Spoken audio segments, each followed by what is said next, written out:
Brett Yormark is possibly on board with a play-in situation for Big 12 football, but he needs to take it a step further. Big 12 semifinals in football. I'll talk about it next here on Lockdown Horned Frogs, your team every day.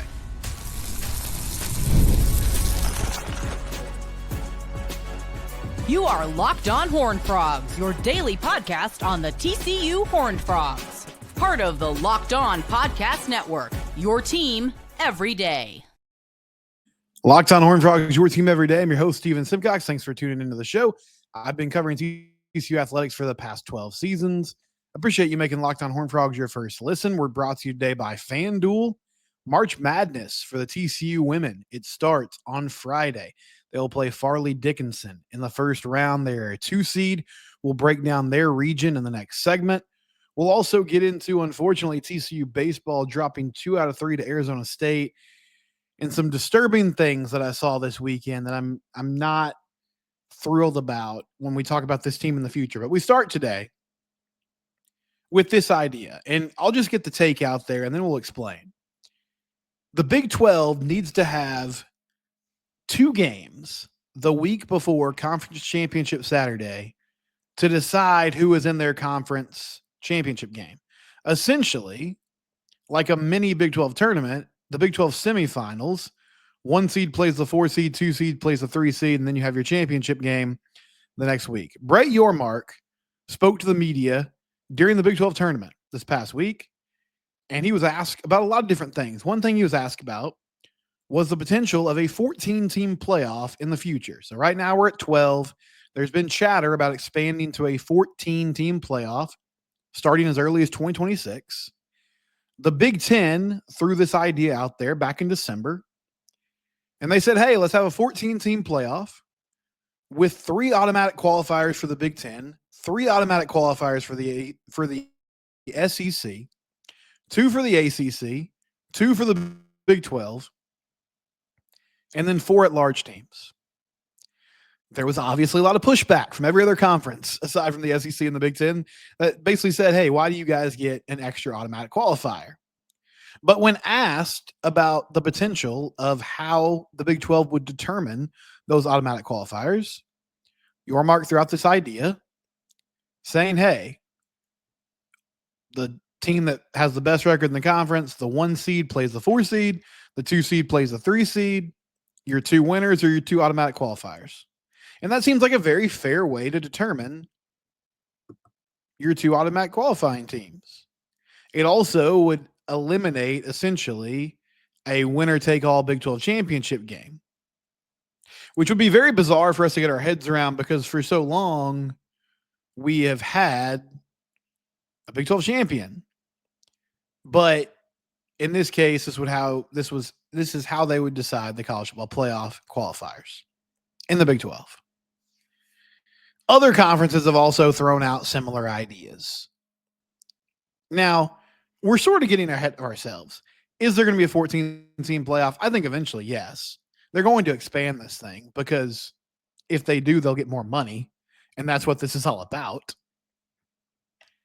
But I had this thought when I was reading this. In Brett Yormark, one of the quotes, CBS Sports story, by the way, written by Dennis Dodd. One of the quotes that he threw out there during this press conference, let me ask you something. Yormark replied to a questioner Tuesday at the tournament kickoff press conference. Do you think I'm shy or no? And this is the thing that I appreciate most about Brett Yormark. He isn't afraid to take chances. So here's my appeal to him. Regardless of what happens with expansion in the playoff, here's what the Big 12 needs to do. Now, they could not implement this upcoming season. It would have to be the season after. Have a semifinal weekend before the Big 12 championship game. Now, there's some logistics that you would have to work out. First off, are you going to play 9 conference games or 8? Because the teams that aren't in the semifinals would suddenly have 1 less data point, and those teams aren't going to want to play just 11 games. So I think the easiest thing to do is you schedule 4 non-conference opponents. You have 8 conference opponents. That decides who your 4 teams are. Then you play a semifinal. You play 2 semifinal games. You play a Big 12 championship the next week. Why would this be necessary? Why would you do this? The Big 12 right now is behind the SEC and the Big 10 from a branding perspective and from a financial perspective. The league needs eyeballs on it. There's a lot of things that are good about the Big 12 right now. I think the league itself is more united than it's ever been. There's healthy competition, but also everybody seems to be in agreement. Hey, let's do what's best for each other when it comes to making sure we put our best foot forward in the national landscape. There's collaboration. People are working together. That's great. It's a fun, competitive league. That's awesome. What is the league missing?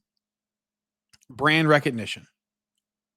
Right now, the 2 biggest brands in the Big 12, Colorado and BYU.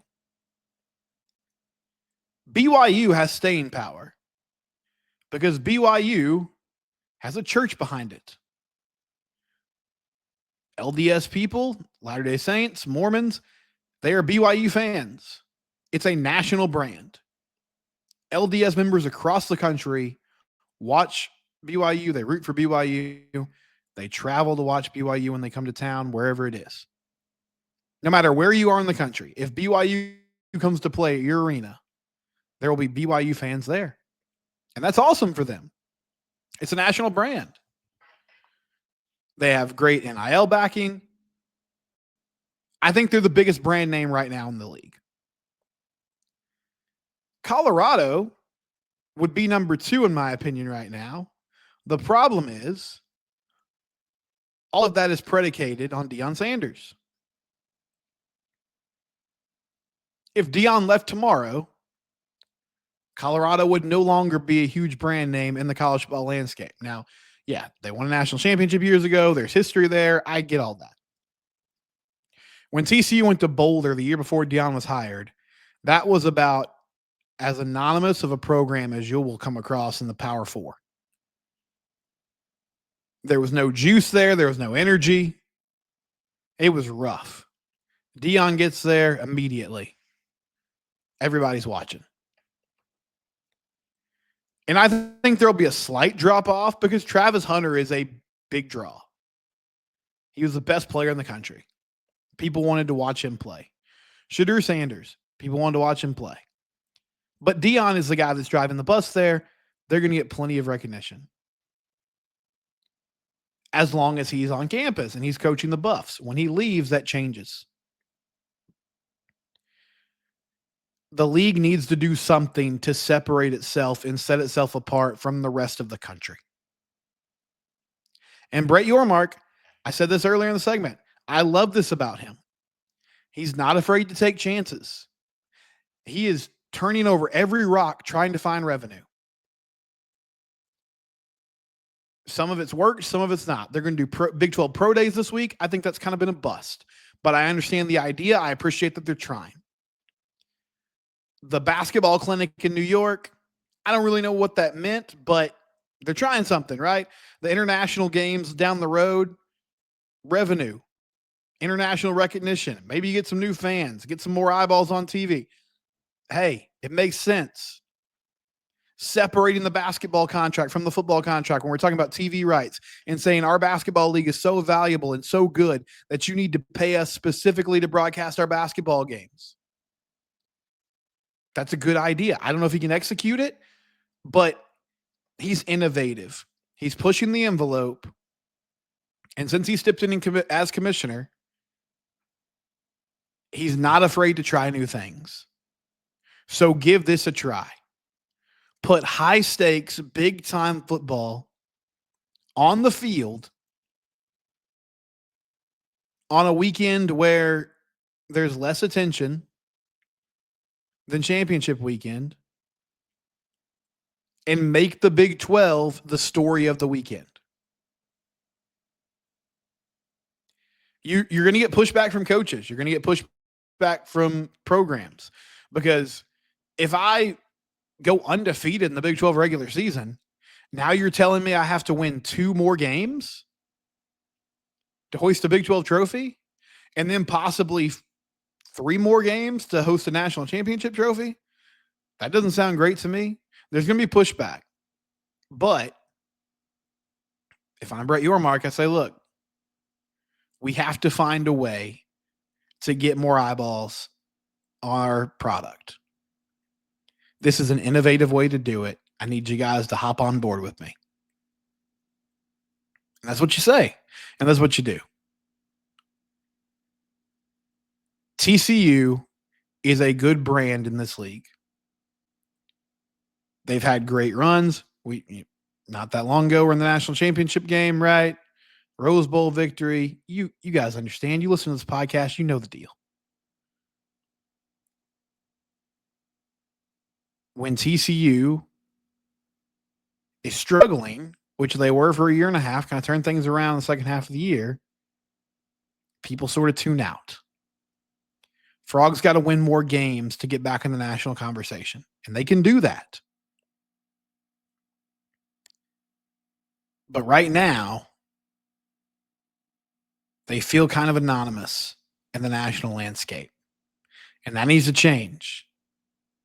Not just from a program standpoint, but from a conference standpoint as well. Now, the only way to ultimately do that is to win playoff games and win titles. But at the same time, you can come up with interesting ideas that help get your brand out there. And I think the Big 12 needs to consider this and do this so they have a weekend that's really just all about them. Because in the college football world, there's nothing like that right now for the Big 12. TCU women's basketball. Can they make a Final Four run? We'll talk about it next round. Locked on Horned Frogs, your team every day. Listen, you're running around, you're busy. One of the toughest things to do, meal prep. If you got kids like I do, you're figuring out what are they eating for lunch? What are they eating for dinner? Wait, I got to eat. Usually it's like 9 o'clock at night. Oh, what am I going to throw in there and microwave and try to eat? Factor meals can take some of that hassle out of your hands. With Factor, you get chef-made, dietitian-approved meals that are ready to heat and eat in just 2 minutes, so you can fuel your body without the hassle of cooking. Factor meals arrive fresh, never frozen, with 40 options across 8 dietary preferences each week. You can customize your menu to fit your goals, whether that's Calorie Smart, Protein Plus, or Keto. Convenience meets nutrition. You got to love how Factor Meals keeps you on track with healthy and delicious meals without the time-consuming prep. Factor also offers smoothies, breakfast, and snacks, so you can always have something nutritious ready to go. Eat smart with Factor. Get started at factormeals.com/factorpodcast and use code FACTORPODCAST to get 50% off your first box plus free shipping. That's code FACTORPODCAST at factormeals.com/factorpodcast. Get 50% off plus free shipping on your first box. That first box can be 6 meals. It can be 12 meals. You can customize it. Get 50% off and free shipping. Do it today.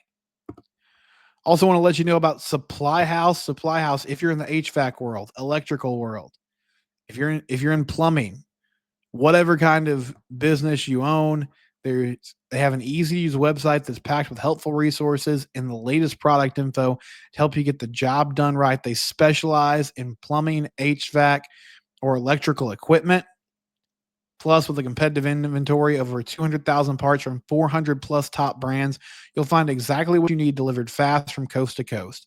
Need help with an order? Supply House offers expert support and industry-leading service, so you'll always talk to a real person.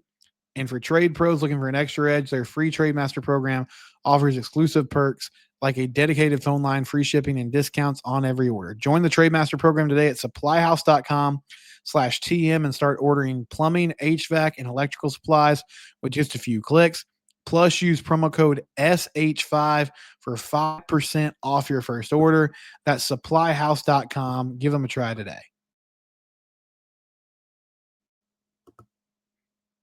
Well, for the first time in 15 years, TCU women's basketball is headed to the NCAA tournament. They're going dancing. Really good turnout at Shaw-Meyer Arena tonight for the selection show. I was really just happy and optimistic to see that. They're going to play Friday against Farley Dickinson, a 15 seed. Not sure on the time yet, at least as of this recording.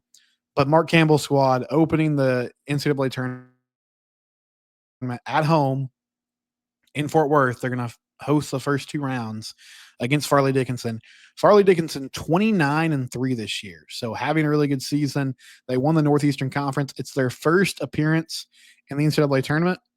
They won the regular season in the Northeastern Conference. They actually lost in their conference tournament championship game, but Stonehill, the other team, the team that beat them, was ineligible for the big dance because they reclassified this year. Good team. Tanisha Brown is their player of the year in the conference. She averaged 17 points a game this season. They went 16-0 in the regular season. Their last loss was back in December to Rutgers. So, hey, good squad. Going to have to come out there and handle their business. If they win that ball game and handle business there, they will play the winner of Louisville and Nebraska. Interesting storyline in that matchup, potentially. Louisville, where Haley Van Lith played a few years ago. She was at Louisville and she transferred to LSU. Then she transferred to TCU. With the portal the way it is now, I mean, I'm sure she still has connections there. Rosters change over so much. I don't really feel like, I mean, Haley said it in the post-selection show press conference. She was basically like, look, I'm going to play with the same intensity against anybody. Now, she's a super competitive person. She actually wrote a piece in the Players Tribune that was good about just who she is and how she got here. And she talked about really respecting and looking up to Kobe Bryant and having that Mamba mentality, having that competitiveness, that chip on your shoulder, taking everything personally. So she brings that to the table. I'm sure she'll be extremely motivated, but I don't think she needs any motivation beyond the fact that it's her last chance to go win a national title, be in the Final Four. And obviously she wants to do that. Looking down the road, because we can do the 3 seed in this region is Notre Dame.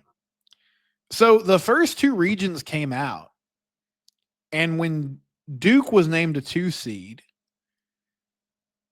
I saw their draw, and it was essentially, they basically got what TCU was projected to get. They're playing a 15 seed, but then the 7-10 matchup was Vandy and Oregon, which Charlie Cream, women's bracketologist, he had projected that for TCU. So I was starting to worry, oh man, are they going to end up being a 3 seed? Which at the end of the day, does it really matter? No, not necessarily, because you're going to, I mean, if everything goes chalk, you're most likely going to play if you're the 3, you're going to play the 2. If you're the 2, you're going to play the 3. And you just play who's in front of you. At the same time, with the amazing season that they had, winning the Big 12 regular season, winning the Big 12 tournament, I mean, they deserve a two seed, right? Well, they end up as a 2 seed, and they're above Notre Dame, who they beat in a early season tournament. That's a tough Sweet 16 matchup, though. Hannah Hidalgo's a really great player. Notre Dame's been here multiple times before. But I love what Mark Campbell has done. I love that they played some great teams in the non-conference. They played NC State, who's a 2 seed in this tournament. They won that game at home. They played Notre Dame. They won that game on neutral floor. They're a 3 seed. They played South Carolina, a 1 seed.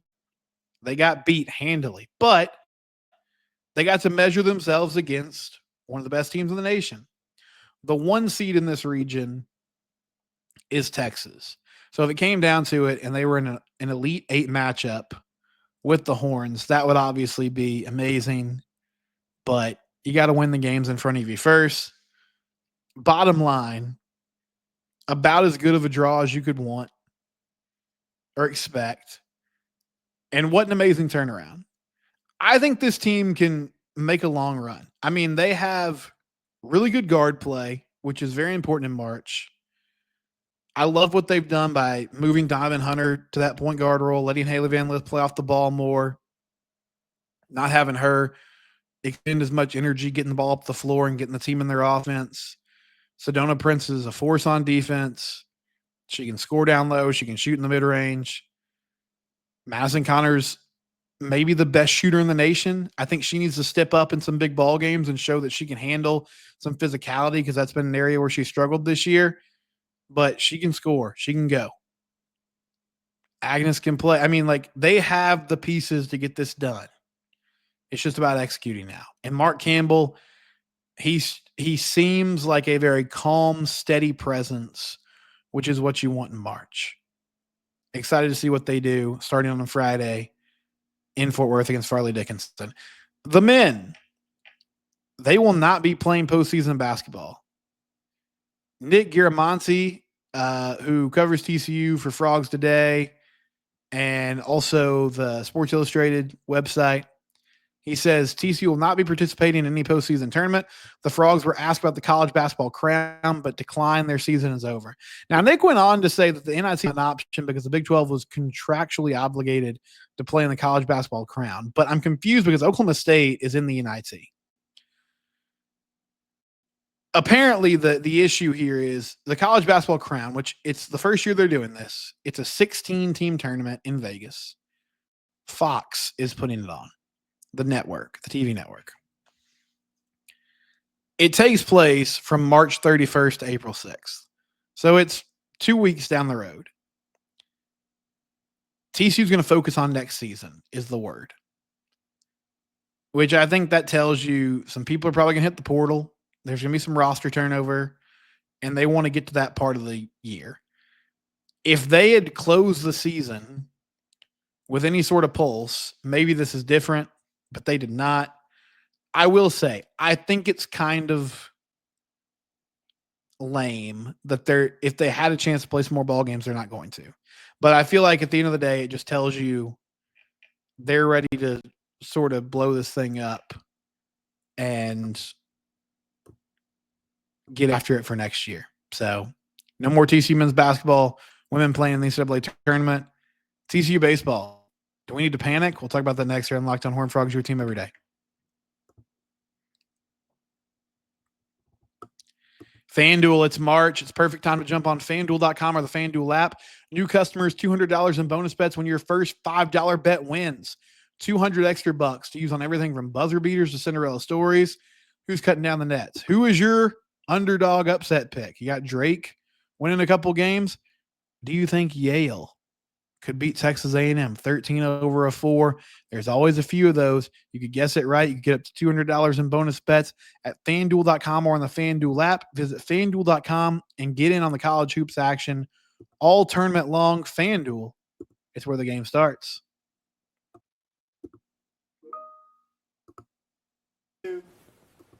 The NCAA tournament is here, and so is the bracket breakdown. Locked On Podcast Network and Amazon Fire TV channels are teaming up to deliver NCAA tournament coverage like never before.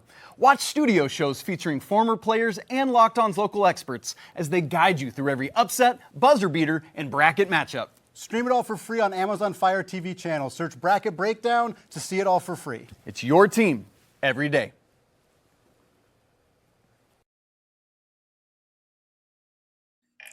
Man, that's awesome. Look at our guys, Isaac Shade and Andy Patton, just getting after it at a fancy studio in Dallas. They might not want their location out there, but I'm gonna tell you, they're in Dallas. They're doing studio shows every weekend of the NCAA tournament. Really excited for those guys. It looks great. Locked On Network continues to grow and flourish and do amazing things. And NCAA tournament, it's happening.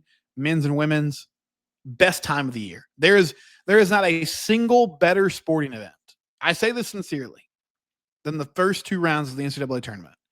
It's a perfect system. It's just, there's not a better sporting event ever. It's the best. It really is. Even if you're not a college basketball, like hoops head aficionado, you got to love it.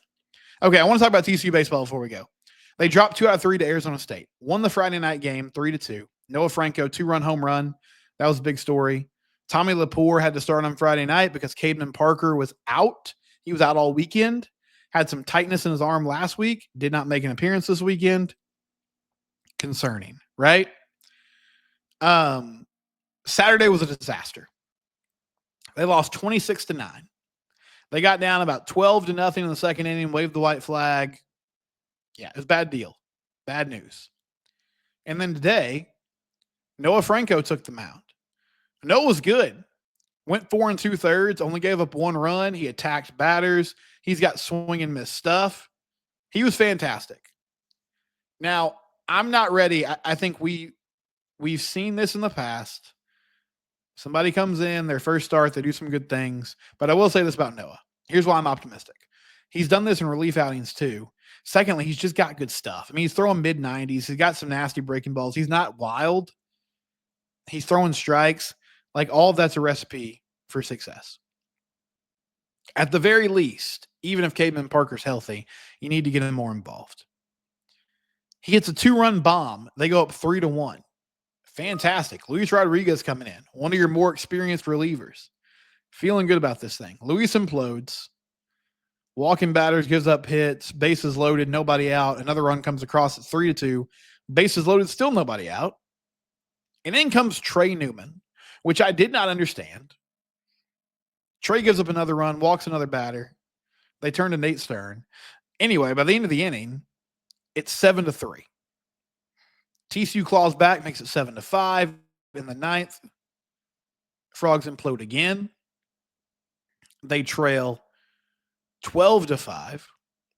They actually score 6 runs in the bottom of the 9th inning and fall 12-11. The 26-9 loss was such a disaster. It's like, what do you even glean from that? I don't know. But I'll say this. Today, I thought the offense, it wasn't consistent, but it was good in the 9th inning. Saturday, I don't even really count what they were doing offensively because they didn't start scoring until the 8th inning. They scored 9 runs in the last 2 innings, but that was when it was 26-0. This team, though, they have at the moment. Now, if Cademan Parker is healthy, it's a different story. At the moment, they have one legitimate starter, Tommy Lepore. And they have a relief guy in Braden Sloan, who is their best pitcher right now, which is awesome. It's good to have that luxury, to have somebody who can come in the 6th inning and mow people down and get through the ball game. Like, that's great. But so far, they've been using him on Friday nights, and he's not available for the rest of the weekend. And Saturdays and Sundays have been an adventure. They got to fix it, and they got to do it quickly. They play DBU on Tuesday. They play Texas Tech this weekend. Need to figure out and hurry. We'll have plenty of coverage of that. Everything else here on Locked On Horned Frogs. It's your team every day. We're free and available wherever you get your podcast.